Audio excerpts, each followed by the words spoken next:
If I go back in time 20 years, because I was with British Telecom, because I was running a research laboratory, I had all the technologies like 3D TV, Google Glass, virtual reality, Oculus Rift I already had, all of that stuff I had.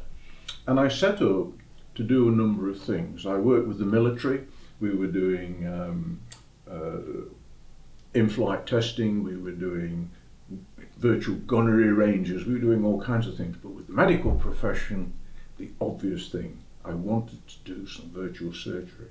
So if you go to a teaching hospital, you find the surgeon operating on a body, and up in the gallery, sometimes with binoculars, are all the students looking down into the body, watching the operation. I thought, I can fix this, because with a couple of cameras and a microphone, I can have all the students wearing VR headsets, and they stood in the surgeon's head as he does the operation and describes what he's doing. What a wonderful teaching tool. How brilliant. But best of all, I could overcome the first hour problem. The first hour problem is you have a car accident. The first hour dictates whether you live or die. You do not want the surgeon back in the hospital. You want him in the ambulance with you. So we took the Ipswich ambulance service and we put a camera and a screen onto the paramedic, and the surgeon would be with the paramedic at the scene of a car accident. And this is 20 years ago. And so there was one where we had someone who was crushed and they were choking to death. And it meant that the paramedic had to do surgery in real time. A piece of surgery he never did before. But he got a world-class surgeon in his head, sat with him. And I've actually got this on film. I know it's quite dramatic, and it worked. And then we actually did a transatlantic operation, and we did an operation to Ireland. We did a knee operation. We did endoscopy, all kinds of things. Brilliant. The people who were the most excited about this, the US military. And the reason, they didn't want to put their bits and their bullets in the same space. They didn't want expensive surgeons where the bullets were. They wanted paramedics. And so they were very engaged with it.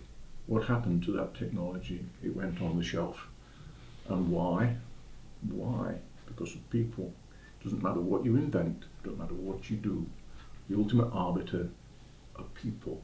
And if a profession like surgeons don't embrace it and use it, it's not going to happen.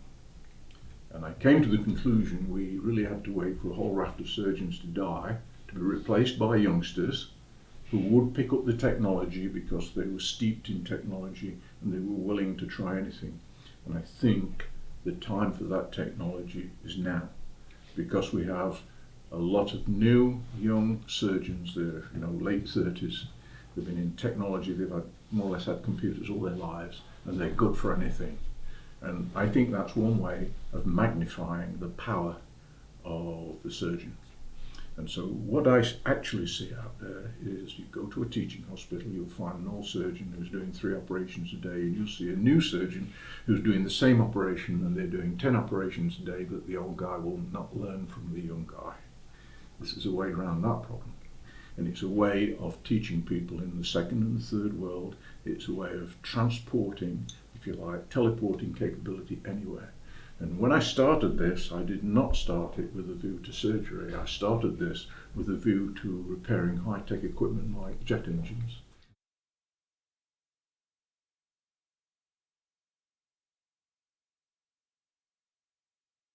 Well, I feel incredibly frustrated that it wouldn't go first time.